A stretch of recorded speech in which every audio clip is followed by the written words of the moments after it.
Namaskar everybody and welcome to the Navaratri Satsang. So let us start with the Prarthana. By the Guru's grace and the will of Sri Krishna, we have all assembled for this Navaratri Satsang. May we have their guidance to be able to learn and adopt the teachings of the great Acharyas to progress on the path of our sadhana. Let us recite the Guru Parampara. Lakshmi Natha Samarambham Nathayamunamadhyamam Asmadacharya Paryantam Vande Guru Paramparam.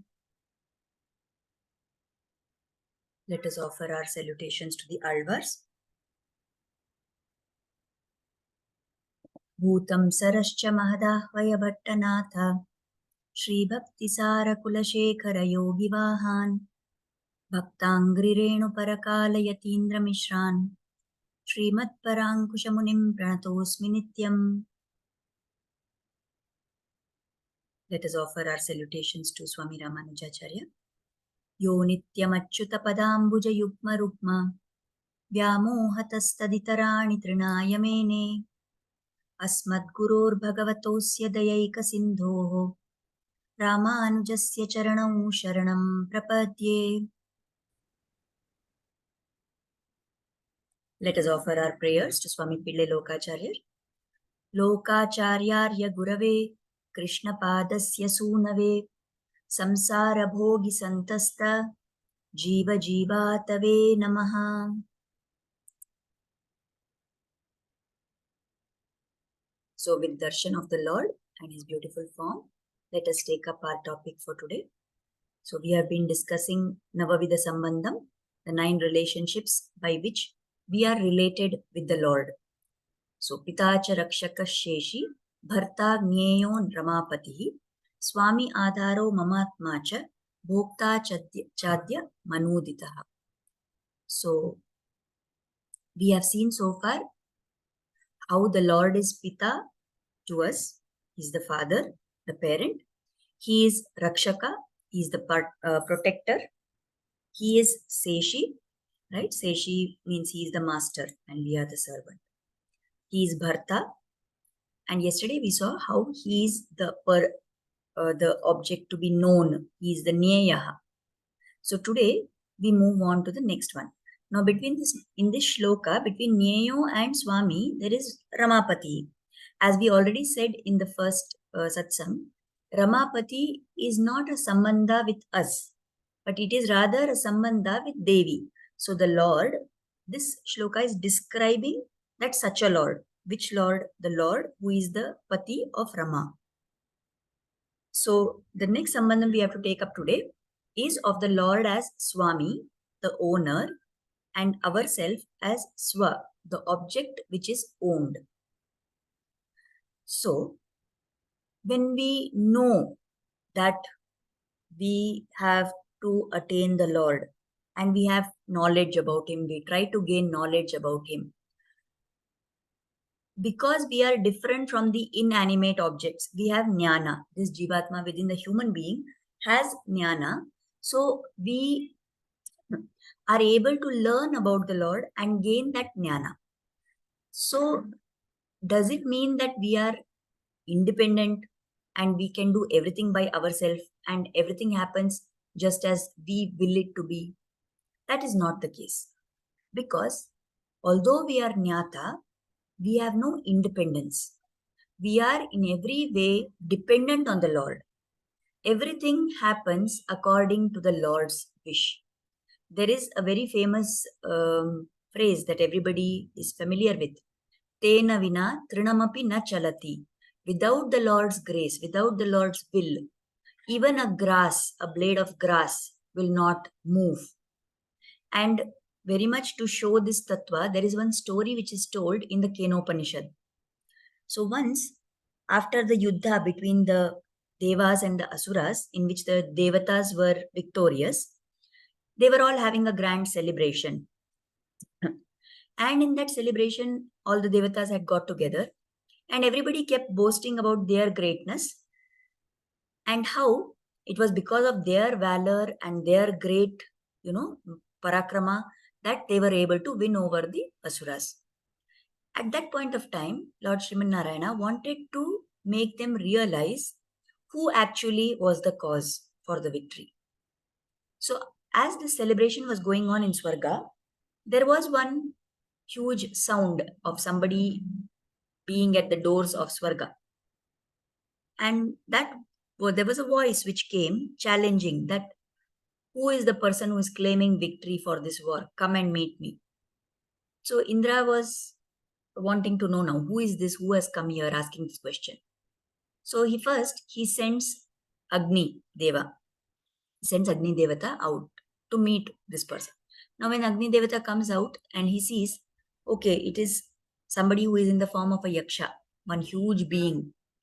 And that yaksha, so Agni comes there meaning to ask him, who are you? But when he comes there, this yaksha only asks him, who are you? Why have you come here? So Agni says, I am Agni Deva. I burn everything. Anybody wants to offer anything to the lords, to the gods, they have to give it through me only. I am so great. Like that. So that yaksha says, are you really so great? Fine. Then why don't you burn this blade of grass? And that yaksha places one blade of grass, a tiny blade of grass on the ground and says to Agni, fine, burn this. Now Agni does everything possible, but that little blade of grass does not catch fire.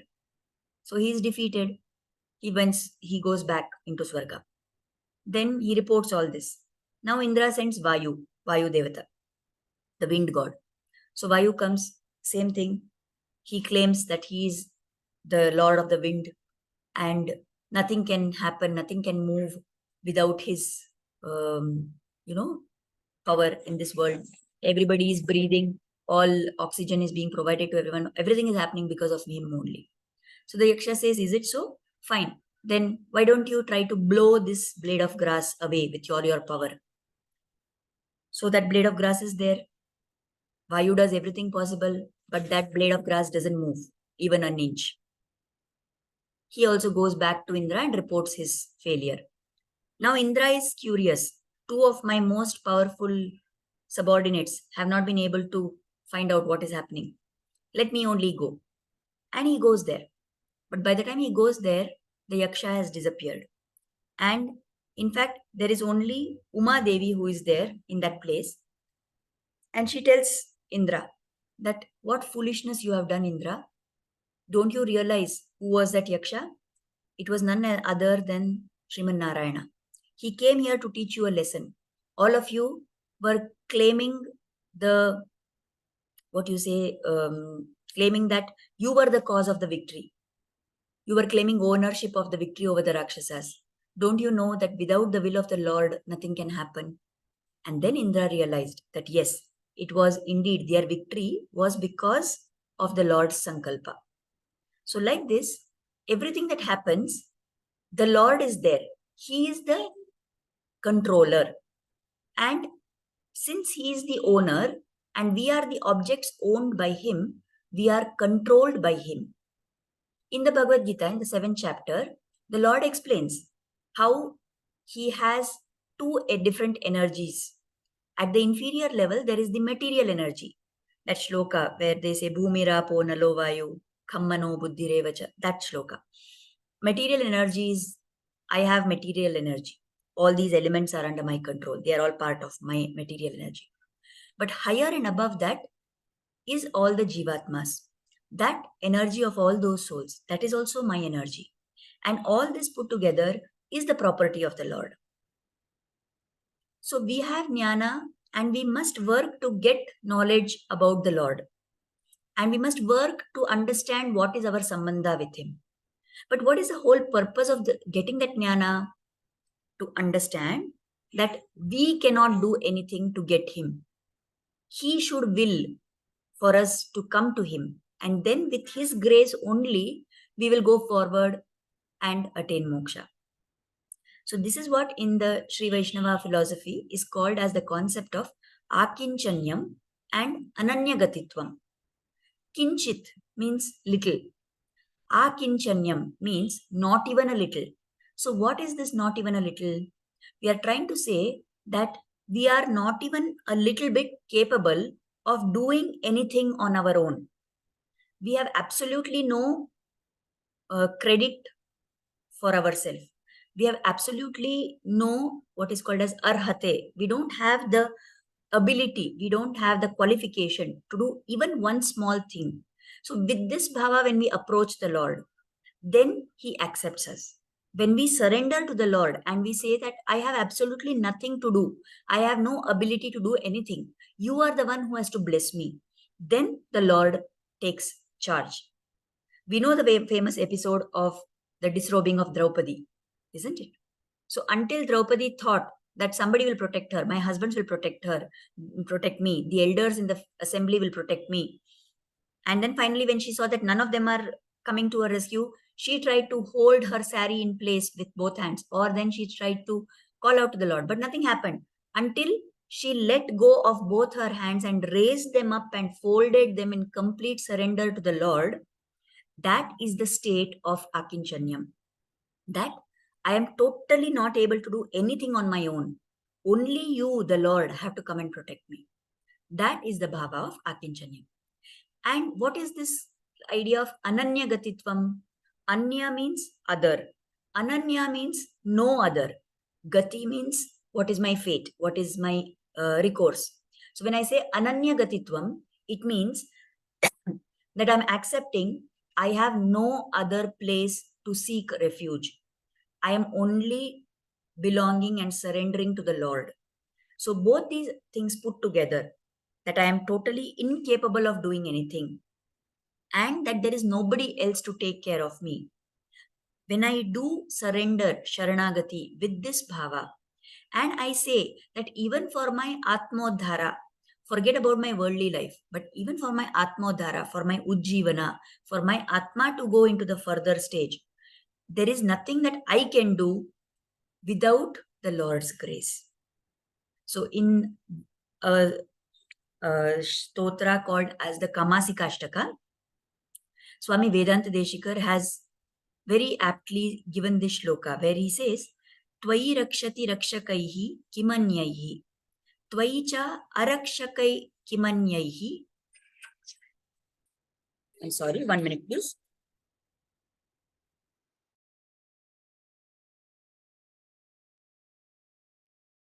So we were talking about Swami Vedanta Deshikar's Kamasikashtakam where he says, Tvayi rakshati rakshakaihi kimanyaihi, Tvayi cha rakshati rakshakaihi kimanyaihi. I've made a small mistake here typing. So what he means to say is that he's praying to Lord Narasimha and he says, you are the Sarva Shaktan. That means you are the most powerful, the only powerful being in this world. When you have resolved to protect someone, if you say, I am going to protect someone, why do I need to seek the protection of other gods? I don't need to go to anybody else. And suppose for some reason you have decided that you are not going to protect me, then which other god is going to be capable of protecting me?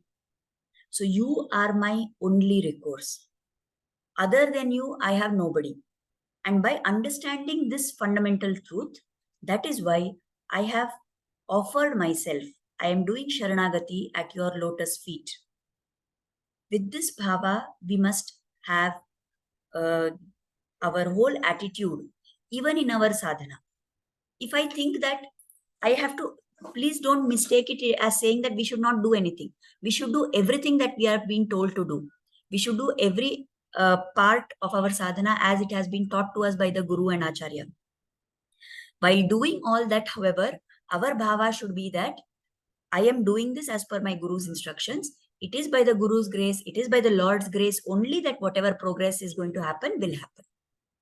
Now, this attitude of being,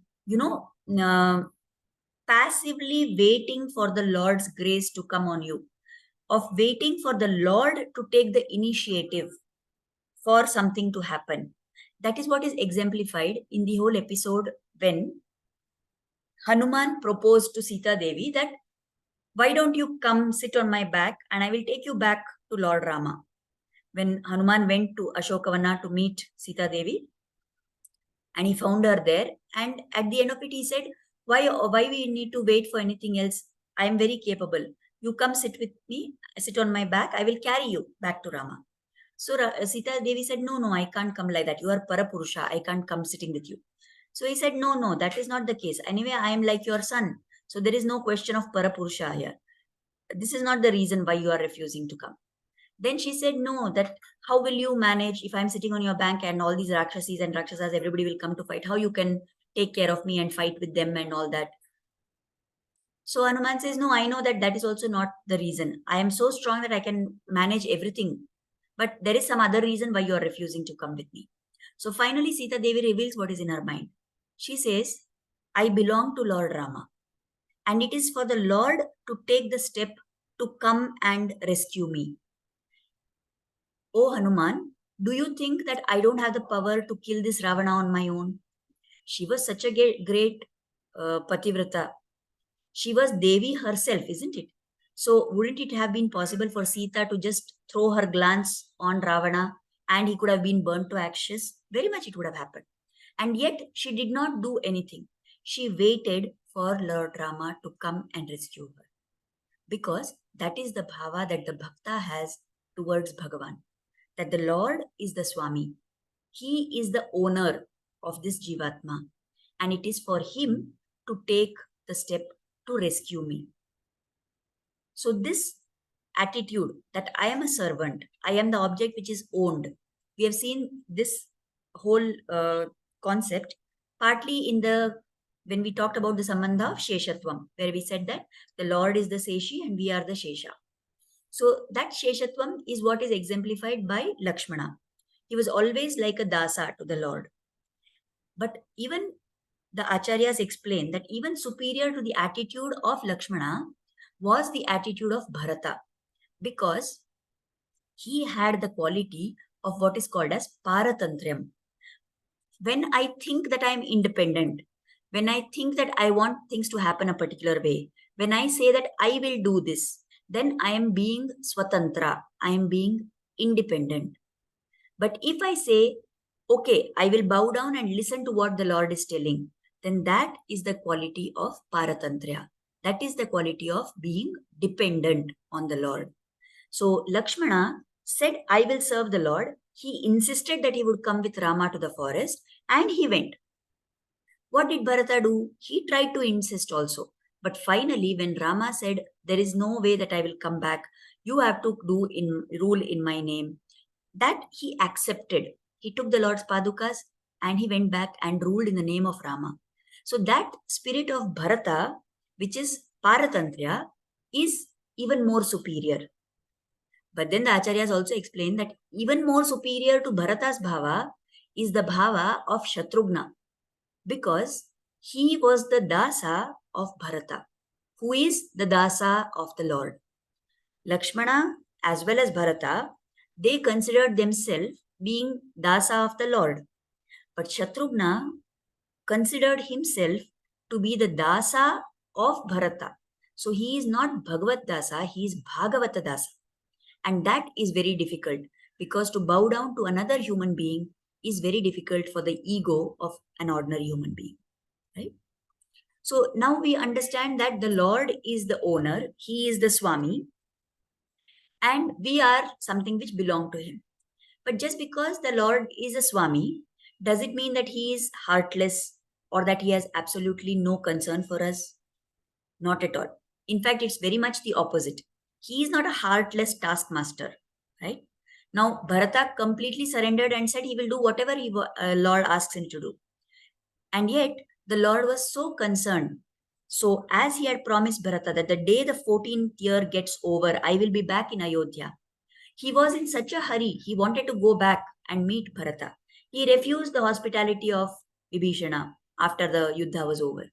He took whatever he could do, he did to reach in time, because he was pining in separation from Bharata. Why Bharata? Even for somebody, the evildoer Ravana, who had kidnapped Sita Devi. Even for Ravana, the Lord had so much compassion. When Ravana came to fight, and first he shot at Lakshmana, and Lakshmana fell unconscious, the Lord was very much angry. And he fought in such a way that he broke the bow of Ravana. He killed the horses who were in the chariot of Ravana. He broke the chariot of Ravana, and he hit an arrow so that the crown which was on Ravana's head went and fell far away. And this Ravana was in a totally shattered position now. In that condition, it would have been very easy for the Lord to have finished him at that point of time itself. And yet, the Lord said, "Today you have fought valorously. Now you have lost all your, um, you know, items that you need for the Yuddha. You have lost your weapons. You have nothing with you. Go back today and come back tomorrow, and we will fight again."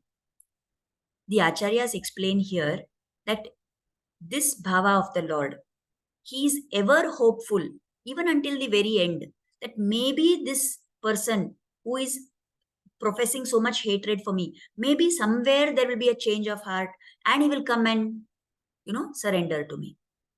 You remember, I have told even in the story of Prahlada, when we talk about how Narsimha Avatara took place, it is said that after tearing the stomach of Hiranyakashipu, the Lord seemed to be looking inside for something.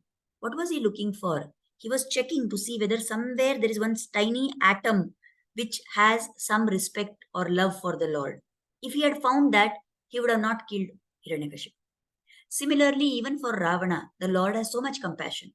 He is hoping that maybe this Ravana overnight he will have change of heart and he will come. So that is the compassion of the Lord. And another quality we need to understand about the Lord is that normally when somebody is a great person, when they are the owners, when they are in a very powerful position, they don't like to go and stand in front of anybody else asking for anything. But although the Lord is the Swami, everything in all these lokas belongs to him. Everything in the universe belongs to him. And yet, he did not hesitate to go and beg for the sake of the devatas who were his devotees. We have seen that in Vamana isn't it? He had promised Prahlada that he will not kill Bali. So he had to, anybody in their clan rather. So when Bali had to be humbled, there is no way that the Lord could have killed Bali. He would not go back on his word. So he had to find some way to humble the pride of Bali. Now, what was the problem of Bali? He was very proud of the fact that he owned Swarga and other lokas. So that is why, to humble that pride, the Lord came in the form of Vamana. And how did he take everything back from Bali? How did he get back whatever was needed for Indra? By begging. He went like a Brahmana boy and he begged, he asked alms and took that from Bali, isn't it? So this is the greatness of the Lord. He is the Swami, he is the owner, but he does not hesitate to even become something like a beggar for the sake of his devotees. In the Srimad Bhagavatam, it is described how Lord Krishna did all kinds of service to the sons of Pandu. 1 minute, please.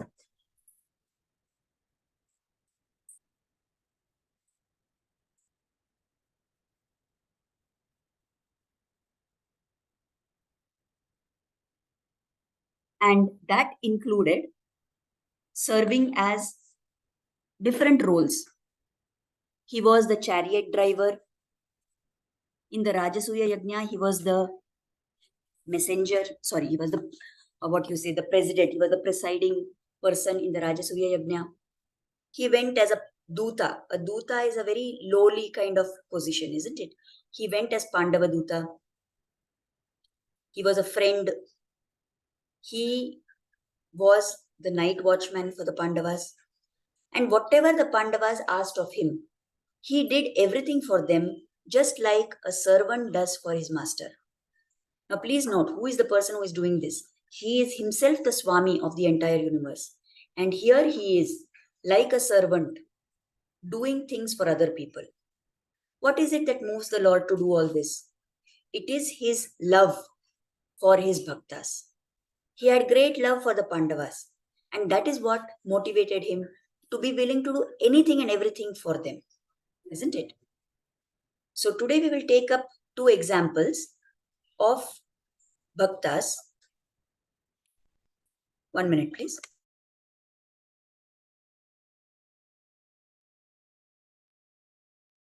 So today we will take up two Bhaktas examples. One is whom we know very well as Bhadrachala Ramadasu. So the story of his is that he was from a young age very much devoted to the Lord. So everybody started calling him Ramadasu. He was posted as an administrative officer, as a tehsildar in one particular area, and he was supposed to collect the taxes and other things from the farmers in that area and give it to the Sultan. Now, when once in that particular place in Bhadrachalam, when he went, he saw that the temple of Lord Rama was in a very dilapidated state. So he wanted to, renovate that temple. But where was the money going to come? So all the people in that area, they said, why don't you, whatever funds you have collected from us to be given to the Sultan, you use that for this temple renovation. And once we have got our next crop, we will give you all that money back. So Ramadasu used all that money. Now there were some people who were jealous of him. They took all this information to the Sultan, and Sultan was very angry. So he caught hold of this Ramadasu and threw him in jail. He said, "Till you give back that money which you have taken for the temple, I will not bring you out." And for 12 long years, this Ramadasu was in the jail. And yet, at every moment, all he could do was praise the glories of the Lord. It was the Lord who threw him, it was doing something for the Lord, which resulted in all these actions, which made him go into jail. Had it been an ordinary person, what we would have said, see, I went to do sadhana, see, I went to do something for God, and bad things happened to me, isn't it? But how great was the bhakti of Bhadrachala Ramadasu, that he said, whatever is happening is the Lord's will. If the Lord wills that this is what has to happen to me, then I will accept it. Of course, that famous song where he has sung, where he says, Paluke Bangara Mayana. In that he's saying that, oh Lord, why don't you open your eyes and look at me? Why are you quiet? Your words have become very precious. You are not talking to me. You are not giving me darshan. But that is not because of the difficulty in which he was. That is because he is pining for the Lord. So that is the kind of bhava, that we are just an object who is owned by the Swami. And when the Swami decides whatever he decides as being right, let him do that. I will accept that. So that is the example of Bhadrachal Ramdas. Now there is another story which is told of a bhakta. He was somewhere in North India. His name was Sadan Kasai. So Kasai means butcher, and his name was Sadan. So because he was a butcher by profession, but although his profession was that of a butcher, yet he was a very mild person. He was a very sattvic person. He never had the heart to kill any animal. So what he would do is, because his family profession was that, he had to do those things. So he would just buy the dead animal from somebody else and sell it in his shop.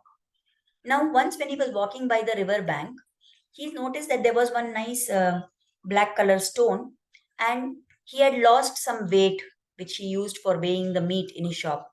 So he found this stone. He said, "Oh, this is approximately the weight of that my 100 grams." So he took that stone and he took it to his shop and he was using it to weigh. One day there was a great saint who passed by that shop, and he saw that what this man is using as a weighing stone is nothing but the Saligrama. The Shaligrama is the holy form of Lord Vishnu. So he shouted at this Sadan Kaza. He said, "What nonsense are you doing? What a crime! How you have, made the Lord's form impure? How did you take it like this?" So this Sadan Kasai said, "I'm sorry, Swami, I didn't know anything about this. Okay, okay, you please take it and go. Then I'm really sorry. I have not done anything. I mean, I didn't know all this, and that's why I made it. Please forgive me. You please take the Saligrama and go, and you do whatever has to be done." So this sadhu, this saint, he took it with him, and once he reached his cottage, he cleaned that stone very nicely. He did all puja, whatever has to be done. He did all the rituals for purification of that saligrama. Then he offered puja to the Lord. Then he brought one nice wooden box. He spread some silk cloth in that. Then he placed this saligrama inside that box and covered it. And he thought that, okay, he had done right. So what that fellow was doing a mistake, he had corrected it, he thought. And he went to sleep. That night in his dream, Lord Vishnu appeared in the form of that saligrama in his dream and said, "What have you done? I am feeling suffocated inside this box here. Take me back to Sadan Kasai." So he said, "No, no, but that man is doing such a crime. How can he use you in weighing meat? Don't Doesn't he destroy your holiness by doing that?" So the Lord said, I am not bothered about all that. I don't want this box and this silk cloth and all the puja which you are offering. He is using me as a weighing stone, but he has always been chanting my name. He is, every time he handles me, I feel pleased because I feel the bhava of his love for me in that touch of his. I want to go back to Sadan Kasai. And the Lord forced that sadhu to give him back to Sadan Kasai.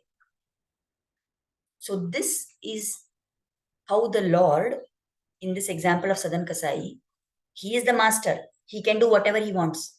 But how great is he that he pines for the love of the devotee.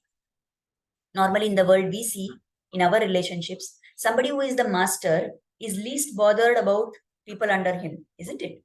But the Lord is such a loving master, he's such a loving Swami, that he wants the devotee by him. He wants the love of the devotee. So that is something that we must understand. Now, next, we will see about the Alvar for today.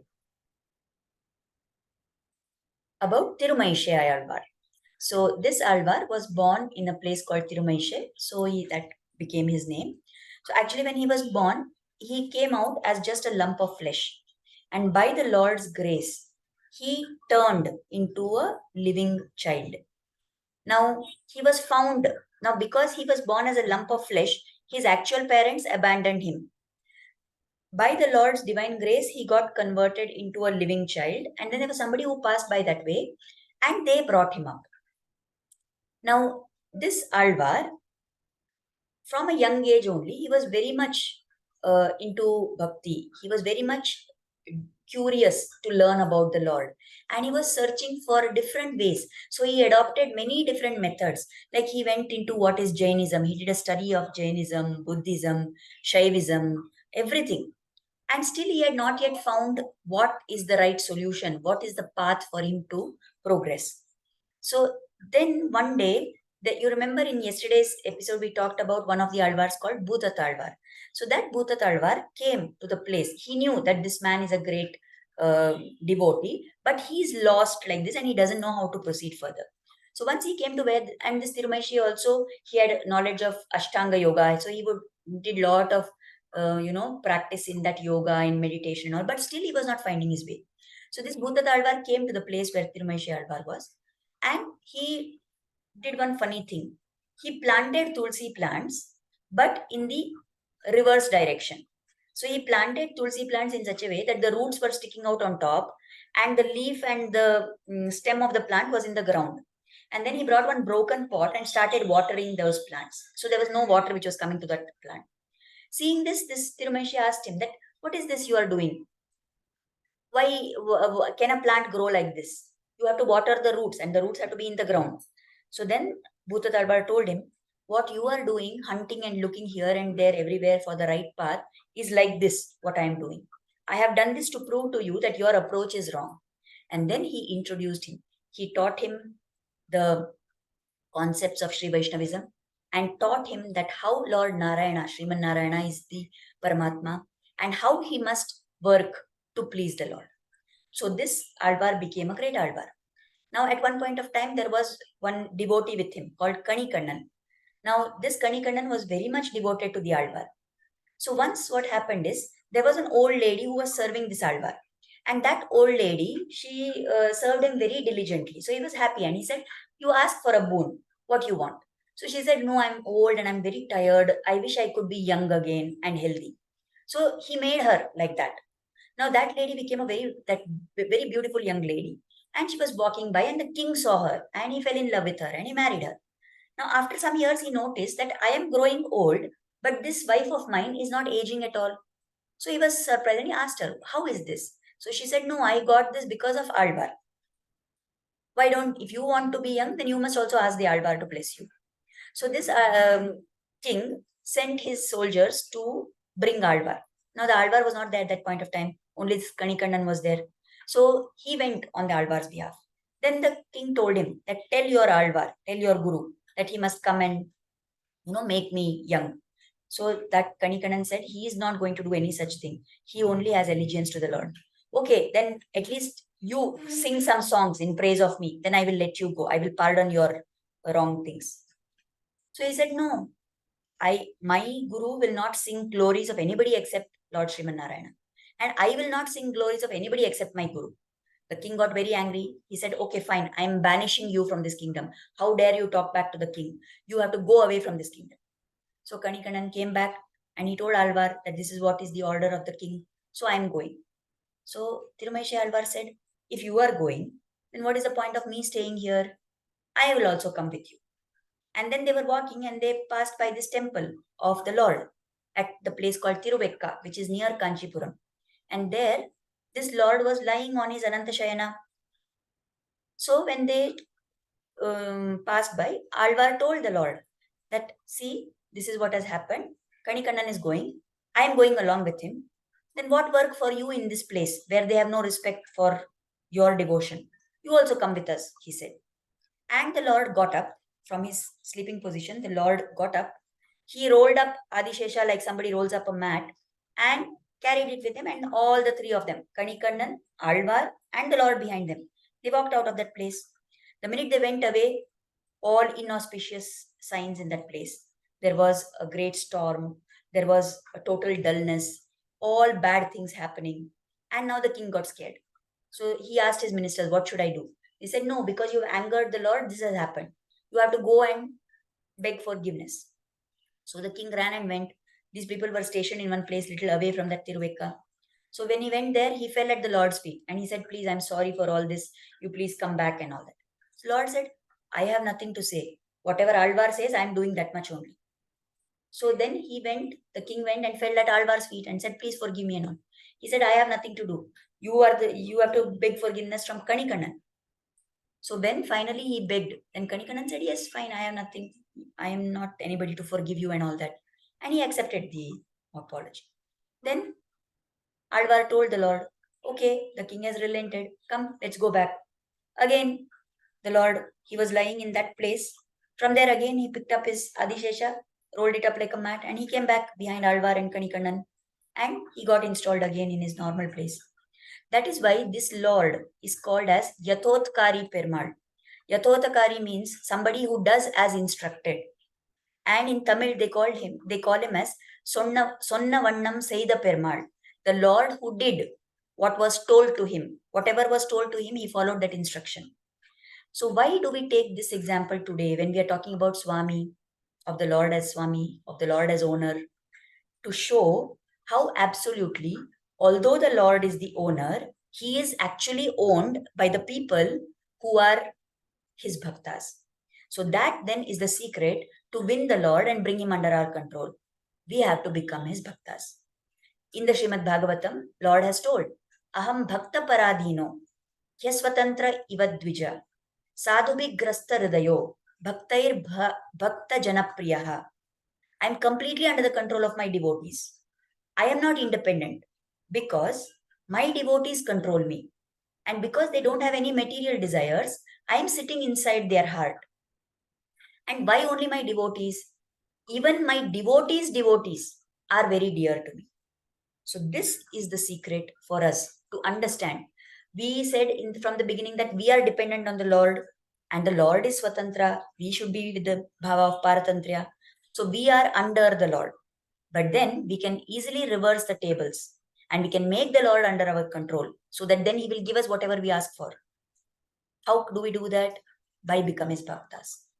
And if we are not able to do that, then the other thing that the Lord has told, that why only my devotee, those who are devotees of my devotees are very dear to me.